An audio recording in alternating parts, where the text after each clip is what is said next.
This video is designed to complement yesterday's video where I highlighted the best Prime Big Deal Day deals I saw. And anyway, those will still be available, but today I was able to find some new ones that didn't get posted in time for that video, as well as just dig a little bit deeper. So in this video, I wanted to highlight a monitor deal that's more in the price range a lot of people will be looking, unlike the $800 OLED, which was a good deal if you're in that price range that I looked at yesterday. So this one is, first of all, I do have to be clear, I have not used this specific monitor myself. However, I have looked at general opinions, reviews, things like that. And it seems like for the $200 price point, this is the kind of the dream specs that you would want. This is 1440p, 180 hertz refresh rate with FreeSync support, and this is IPS, which generally means you're not gonna, like a lot of the cheaper high refresh rate like VA panels, a lot of times have big ghosting issues, things like that. IPS will usually get pretty decent color and not as much ghosting.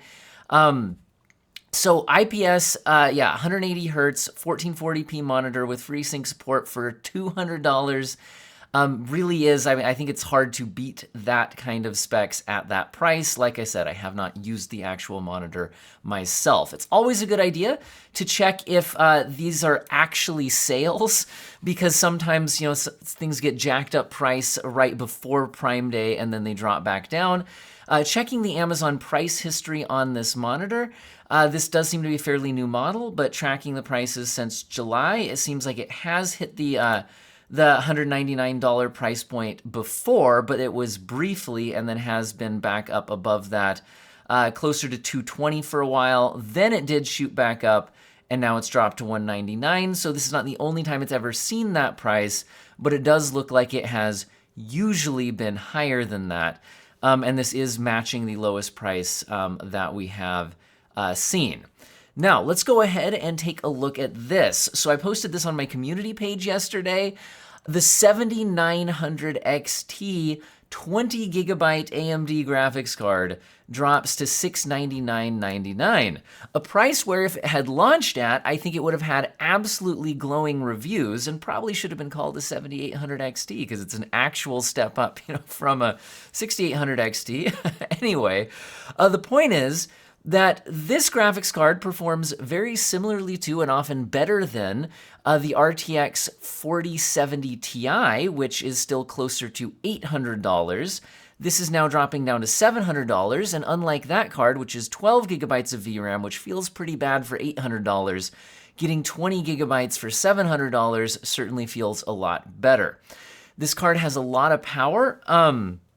And, its main deficiency versus its NVIDIA counterpart would be in extremely heavy-duty ray tracing titles, and also if you're using upscaling at more aggressive settings. However, if you're using this at a higher resolution display like 4K resolution, FSR2 quality does still usually look pretty good, and it has a lot of power where you might not need to upscale past that point. Anyway, the point is, at $700, there's a lot of reasons to buy this GPU, and I don't see anything better than it for the $700 price range, or even close. If we go ahead and check what 7900 XTs are selling for in general, I'm using PC Part Picker to survey a lot of retailers, not just Amazon, and it is showing an RTX 2060 for some reason, which is less money than this. Also performs a lot less than this, and I don't know why it's showing up, but the point is, sorting prices low to high, 700 is the best price we're seeing. We also see the Power Color Hellhound for around 720, Sapphire Pulse for around 730, and again, they continue to go up from there. So this is the best price I have ever seen on one of these, and there's a lot to recommend at that $700 price point for this much power and VRAM. Okay, what do we got next? Well, maybe you're going to be buying a bunch of games. Games are getting really big, and having a gigantic NVMe SSD to store them all on for only $150 does not sound bad at all.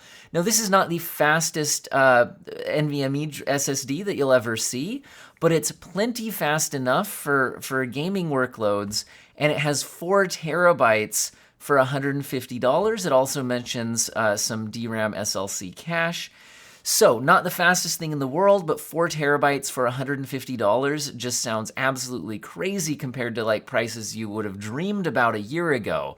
And as I mentioned in my last video, there are headlines stating that memory manufacturers are possibly expecting their prices to start going back up this year, that we may have finally bottomed out.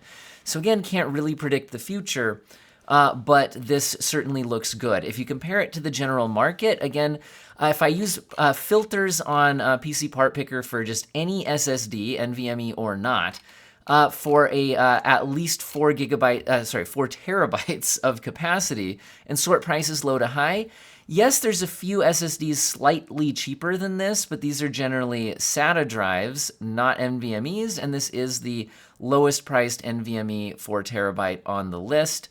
There are some other ones coming up, not too much more expensive, but then you can compare specs and all of that. But the point is that for 4 terabyte NVMe SSD, that seems very, very, very well priced.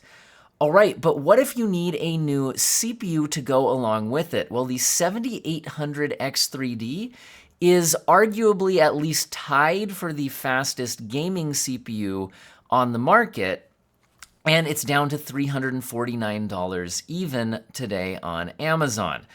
To get similar gaming performance from Intel, or to possibly beat it in some games, you might go all the way up to a 13900K, which would draw a lot more power and cost more money.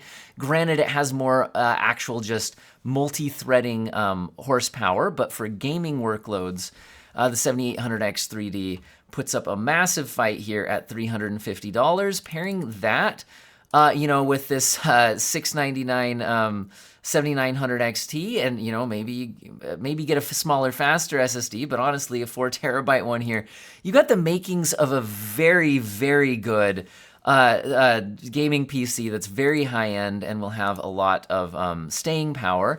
I will mention that I did check if I saw any other retailers with a lower price today. It's looking like, at least according to PC Part Picker, $349 is the lowest listed price on the 7800X3D. And like I said, if you went to something like a 13900K or something like that, you're paying over $500.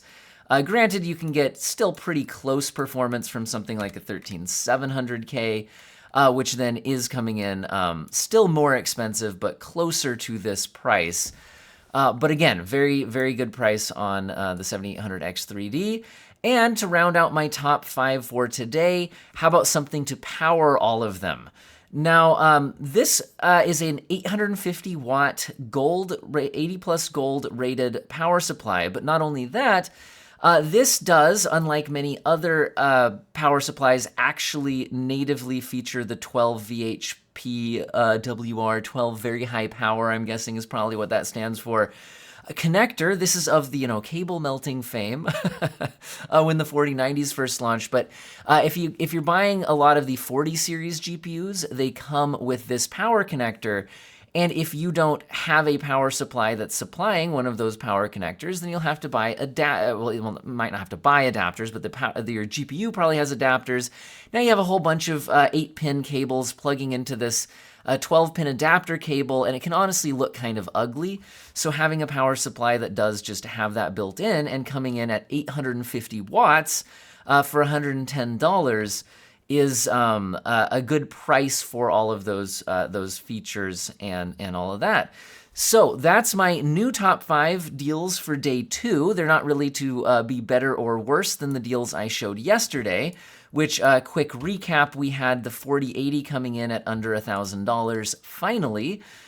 We had, in the lower price range on GPUs, the 6700 XT coming in at $300 even, 12 gigabytes of VRAM, and a lot faster than an RTX 4060. We had at $399.99 the RX 6800 non-XT with 16 gigabytes of VRAM, faster or as fast as a 7700 XT for less money, also faster than a 4060 Ti for A little more money than the 8 gigabyte version, but less money than the 16 gigabyte version. We found some good headphones with the Sennheiser HD 599 SE coming in at a little under $80, which for this price, these should be some excellent headphones. And really, if you've been using cheap headphones for your PC gaming, you are doing yourself a disservice, and jumping into something more on this level will make a massive difference compared to something, if you've been on the lower end side of the gaming headset kind of situation. And we did find a SSD deal yesterday that was coming in at $100 for 2 terabytes, but was a much faster Gen 4 drive, So, if you paired something like this as a boot drive within that 4 terabyte one that we found today, you got a lot of storage and a lot of speed. Anyway, that's what I've got for you today. I will post the links in the video description and pinned comment, and I've got to go get my kids ready for school. So I hope all of you have an excellent day.